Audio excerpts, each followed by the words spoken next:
Good morning. Let me start us. Couple quick remarks, and then I'll turn it over to those who a number of you had Page and Poole grants. First, a quick thanks. Well, more than thanks. I just thought yesterday was an incredible day, and at every level, I thought you were terrific during that presentation in the morning from Pushed Learning. That was a long presentation. I thought they were really, really good, and I thought the points they were raising, the idea that there's sort of a civil rights history that is often forgotten when the textbooks, as Eric said, tend to sort of stop in 1968 or whatever. I thought their presentation was provocative, and again, you were a great audience as we were in here. And then I hope I hope you had a really interesting time at those case studies. I went to one on the Kaepernick in the 1968 Olympics. I found it fascinating, and I hope that was the case for you. But most of all, to be back in this room yesterday afternoon, I mean, I don't think it gets better than that. I don't think there's a school, I can't imagine a school that has a celebration of itself and where you walk out just so damn proud to be at a place like this and to be surrounded by such passion and talent. And I just thought it was incredible. I congratulate all of you. I think you should all feel lucky. And as I said to one student afterwards, you walk out, the student said to me, I can't believe how lucky I am, the kind of people around me. And I said, remember, someone else is saying that about you.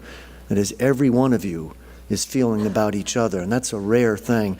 My last shout out would be to do that as professionally as we did. We obviously applauded the people on the stage, but the Pfeiffers and Mr. Kiewit, who's up there, they had a lot to do with making that happen, as did the tech crew. So I think we ought to recognize that group for making that happen. So, well done. So let me just quickly, for those of you who don't know and you may be interested, what are the Poole and Page grants? Very quick history so you know.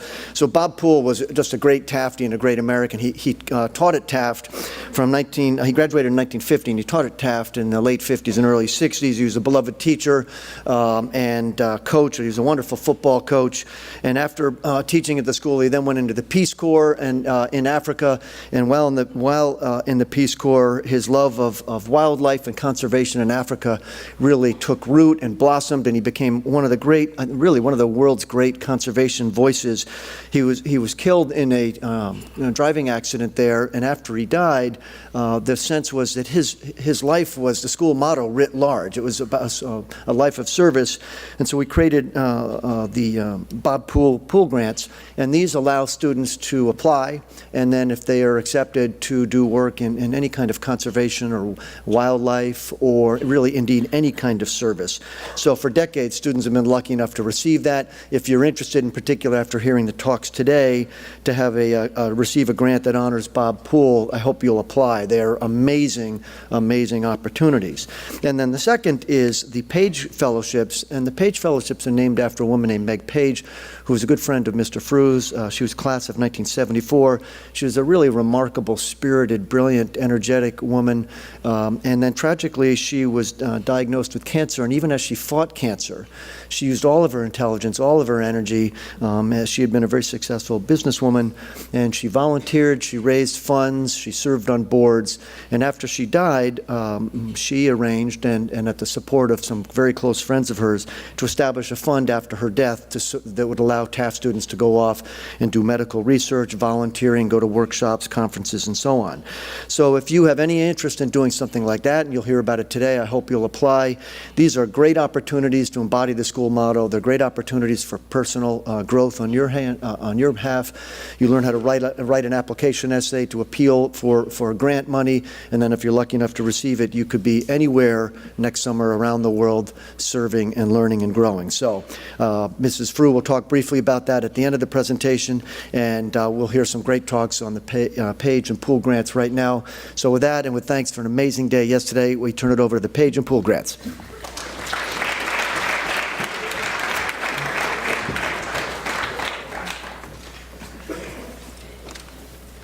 Hi everyone, my name is Corinne Bai. I'm a four-year senior. And I'm Chris McDermott. I'm also a four-year senior, and we are here today to present our Poole grant experience. Oh, you do. So our freshman year, we started an organization called English for All.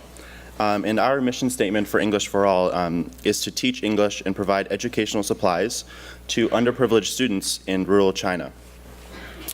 And we want to do this because we want to expand the horizons of the students beyond the confines of the village and expand the job opportunities that they could have outside the village as well. So in order to execute this mission statement, we have been holding fundraisers and sales at Taft, and we've also applied for the Poole grant, obviously, for these trips. And we traveled to, oh, go back. That little island over there in China called Hainan, and we spent 2 weeks there this summer and this past summer, last year. So arriving at the school, we were really shocked. Here's the video that we took on the first day after arriving at the school.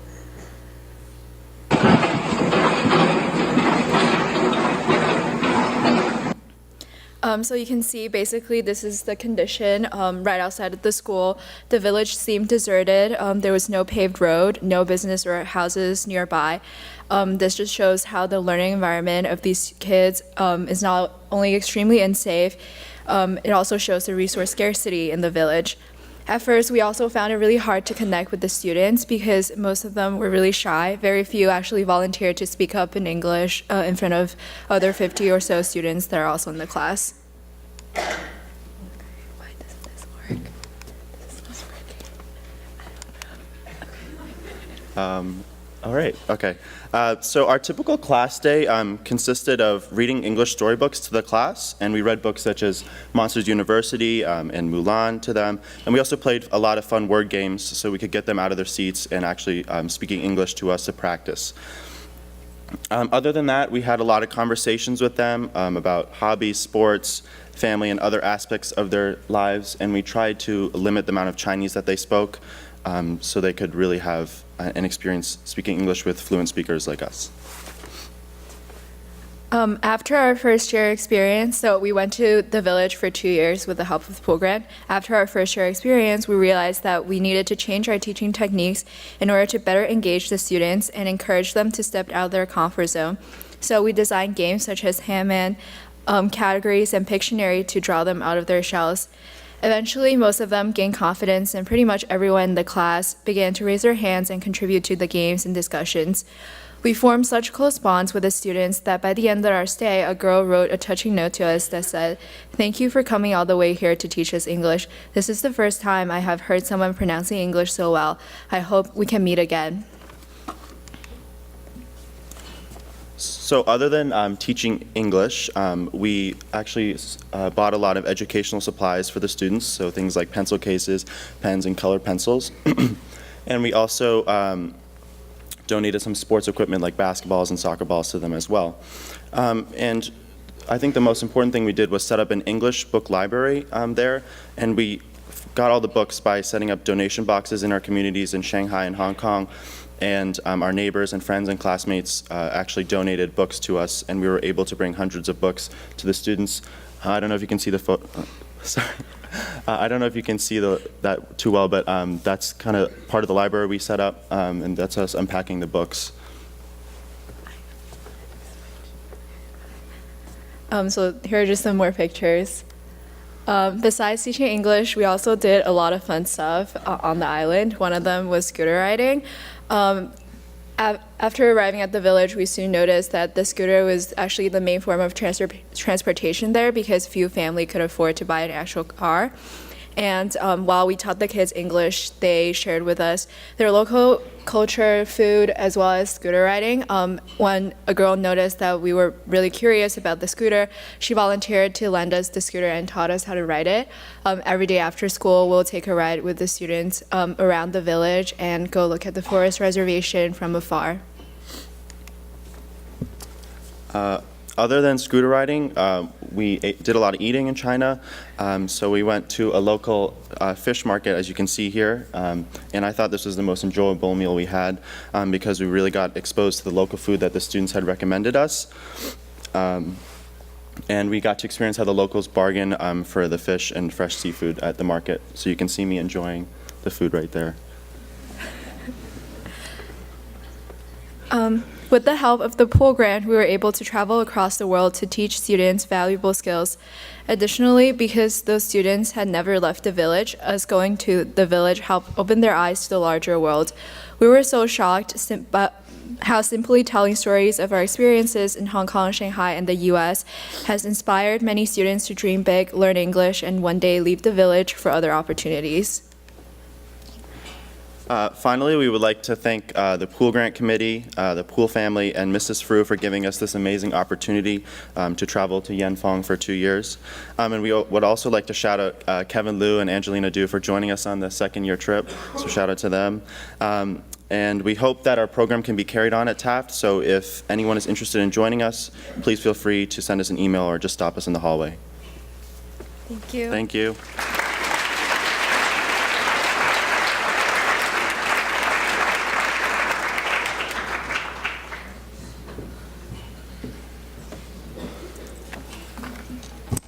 Okay. Hi, I'm Eliza. I'm a junior, and this past summer, my Poole grant took me to Ecuador, where I worked with the Orphanage Support Services organization.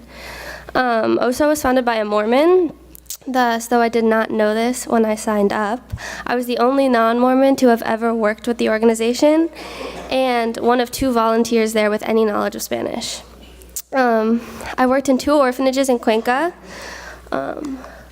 One was for disabled children and adults who had grown up there from childhood and was owned by OSO. And another was a local Catholic orphanage for kids taken in by social services. I lived in this boarding house, and that was my room right there. I spent my days with kids who not only deserve far more in life than I ever will, but who are far more compelling and wonderful than I am. So, instead of spending the next 5 minutes telling you how guilty I feel every day waking up here, knowing that they are all stuck there, I want to tell you about them. So it is my hope that, at least for these next 5 minutes, you might feel a little bit of the miraculousness that I was surrounded by for 3 weeks in Ecuador. In the Mormon orphanage, there were about 25 kids, not kids, ages 4 to 28. During my time there, I came to consider these 2 to be 2 of my best friends. They know the most genuine version of me, and I know almost everything about them. They do everything together, hence this joint birthday party. Martin on the left is 19. He has cerebral palsy, and he can't dress himself or walk, but he has moderate control of his hands. So he can eat, not only, but he paints. And he composes music, and he plays the piano in the orphanage after temple, the name of the Mormon Sunday service, for all of the other kids. Martin was also recently given back by his brand new adopted parents because they didn't realize how much work a child with cerebral palsy actually is. However, I have done the work it takes to spend time with Martin, and I can guarantee you it doesn't feel like work at all. Picking out his outfits is my favorite thing to do because each day's soccer jersey comes with a new cheer. Helping him and all of the other kids get showered and dressed in the morning is fun because he and Christian play music and make it so easy to forget, even if just for a minute, the pain one feels watching such deserving people live isolated in this place. Not only is Martin one of the kindest people I have ever known, but he is one of the most intelligent. This is all the more heartbreaking because his having a fully functioning brain means that he is fully aware of the situation he is trapped in. And it broke my heart. And it broke my heart every time that I saw the look in his eye when he started talking about when he would leave the orphanage one day, but had to stop because he remembered that that was never going to happen. However, Christian, on the right, is a little more oblivious in an absolutely wonderful way. He is 17, he plays music on the marimba outside, he loves the swing, and he spends most of his free time playing a modified version of soccer with Martin on the court. He can walk with a walker, but he hates it. So, about 30 minutes at every shift in the orphanage, I would spend about 30 minutes at every shift in the orphanage sitting on my knees with him, trying to convince him that if he didn't walk, I would make all of the orphanage directors come down from their offices to help him. And he would finally get up and walk, not because he agreed with me that it was good for him, but because he didn't want to bother anybody. But for those 30 minutes each day, Christian could be found using his hands to scoot himself around the orphanage, or sitting in his chair when the nurses asked him to rest, saying hi to everybody, and proving that through even the worst of situations, there can be joy. I also worked in Tadeo Torres, but I don't have pictures from there because all of the kids are under 16, and in Ecuador, it's illegal to take photos of children in Ecuador, of children who don't have parents to give consent. But I have to tell you about it anyway, because even though I wasn't dressing and feeding and doing therapy with disabled children, I was spending time with another group of stunningly brave kids. One in particular is Daniel. He's 8 years old, and he waits to sit down at the dinner table until his little sister Nicole has her bib on and has started eating, because he knows which workers she does and doesn't like. No 8-year-old should have to take care of his little sister like that. He has been between home and the orphanage 3 times in the past year, because each time he goes home, social services has to take him away again because his mother cannot care for he and his sister. I do not know what his mother does or who she is. All I know is that Daniel, an 8-year-old boy who loves green eggs and ham, asks other people about their mothers as if he didn't have one of his own. But somehow, this miracle of a person continues to read books and play soccer and be strong enough to open himself up to people like me as if he had never been let down before. I only have about a minute left, so I have to leave you with one last memory of another incredible person. Martin Brito is 12 years old. Martin Brito is 12 years old, and he is not only mute, but has a disability that prevents him from controlling his body most of the time. His mobility depends on his emotions, and it takes a lot to keep him calm. As a volunteer, one of my jobs was to feed the children who couldn't do it themselves and brush their teeth after. So once as I began to walk away after brushing Martin's teeth, he grabbed my hand and he squeezed it so tight that it hurt. His body went tense, and it was like he was stuck in this nervous, clenched position. So I squeezed back. And he let go and relaxed after about a minute of feeling me standing there, very still, squeezing his hand back. It was as though he needed to know, before his body could relax, that I would still be right there when he let go. Martin Brito, along with most of the other kids in the Oso orphanage, is going to spend the rest of his life there, needing somebody to hold his hand. So I am endlessly grateful to the Poole Grant Committee and the Poole family for letting me be that person for him this past summer. And if any of you are interested in doing something like this, I would be genuinely glad to talk to you. Thank you.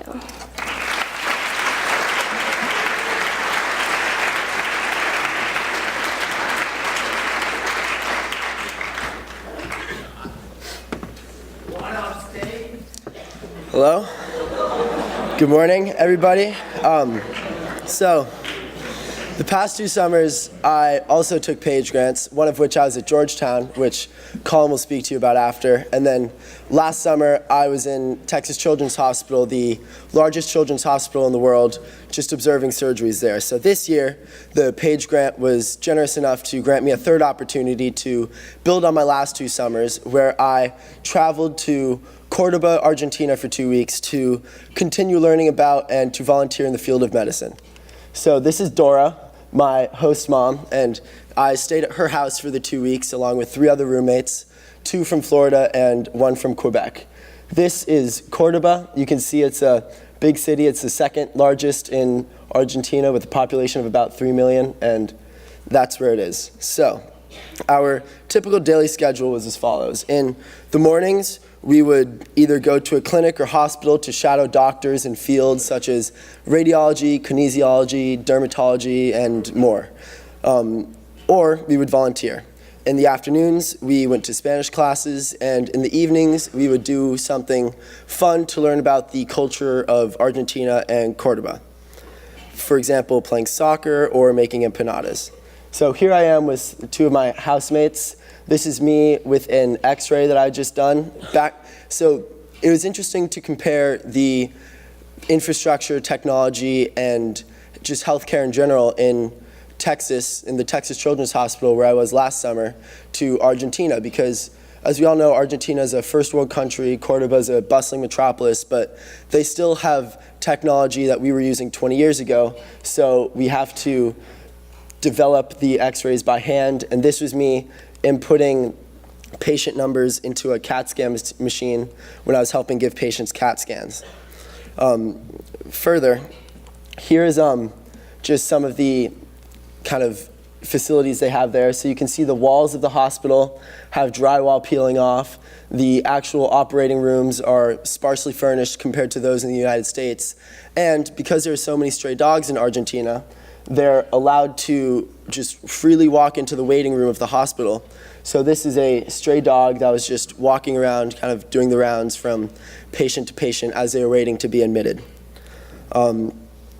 Here are some slides from a lesson plan that we had to take in order to prepare for one of our volunteer opportunities, which was to set up a diabetes clinic in a disadvantaged neighborhood for poorer older people. So here we are in the diabetes clinic. There were 3 stations, one where we took their height, weight, and measured their circumference, and then asked them some questions about their daily life and their habits. Then we took their blood pressure to test for hypertension and other medical issues.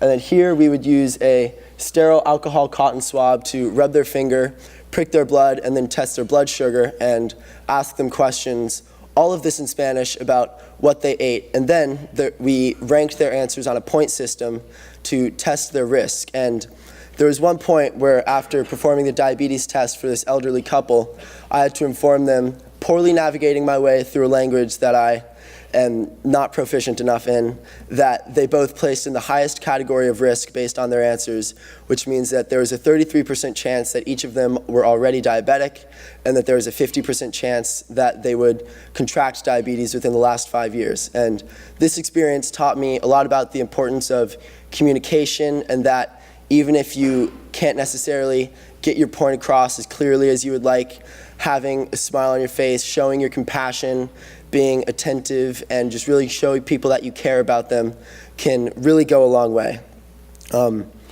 But there's a positive side to that, because we took down their phone numbers and we gave them the address of a clinic that they can go to, and we took down their names. So they're now, and all of the other patients we saw, are in contact with doctors and clinics to help better understand the risks of diabetes, the habits that lead to it, the habits that can fix it, and they're getting the help that they need.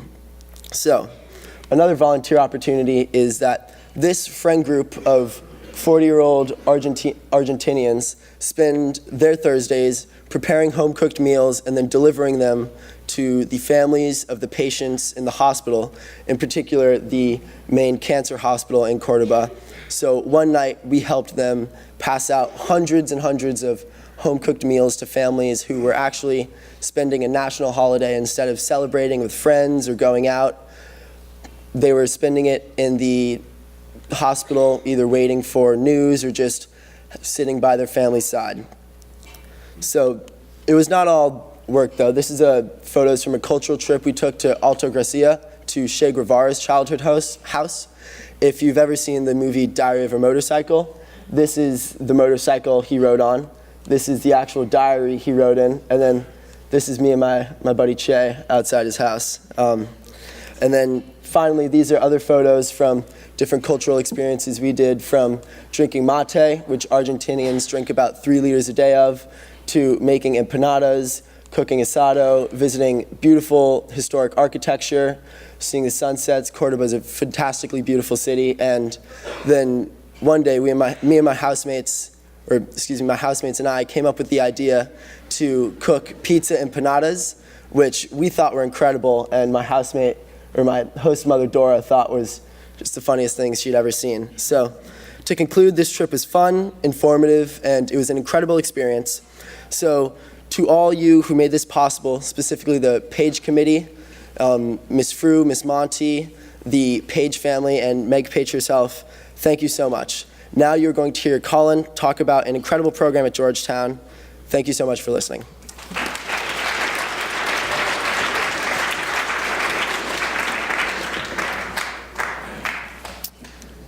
Hi, my name is Colin Amelsberg, and I'm a junior. And this summer I went to a one-week Georgetown medical camp with aid from the Page Grant.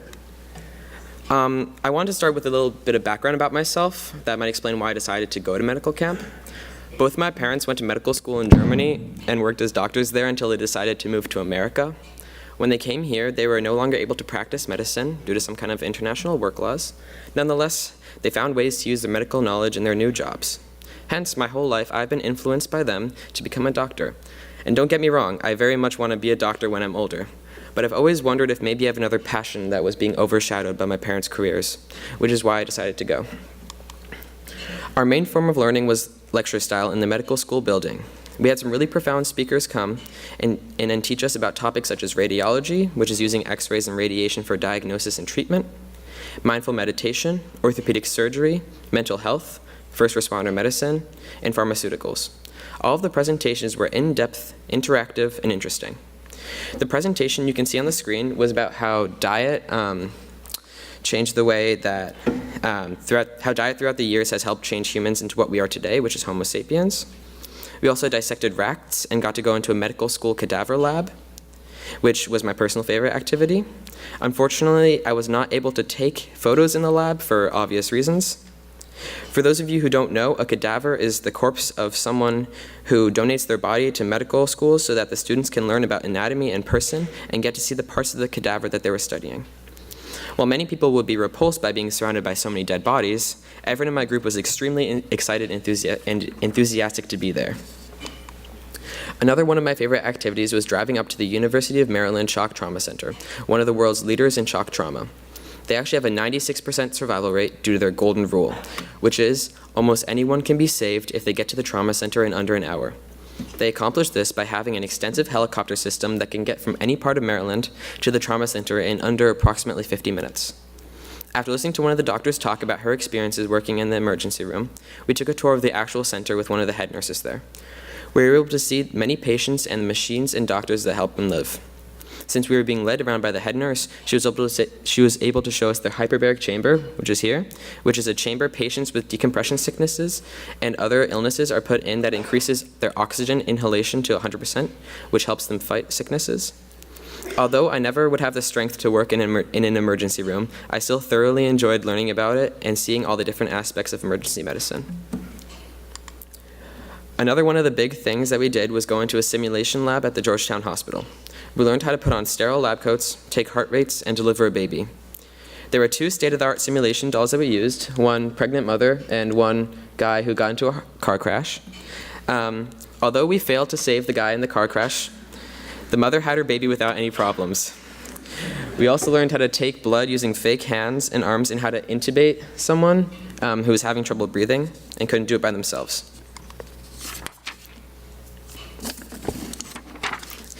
Georgetown has a very nice campus. It kind of feels like a larger version of Taft. And the actual Georgetown Village is amazing as well. It has a bunch of shops and restaurants that we visited in between lectures. As you can see, here we are with milkshakes.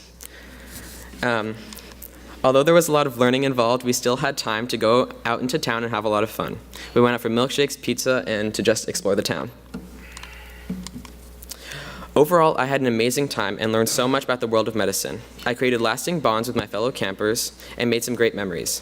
The reason that I came to this camp was to find out if I really wanted to go into medicine and become a doctor in the future. And if there was one thing that I took away from this camp, it was that it was with the confidence and the reassurance that I know what I want to do with my life. On a final note, I would like to thank the Page family, Mrs. Frew, and the rest of the Page Grant Board for letting me have this opportunity. Thank you.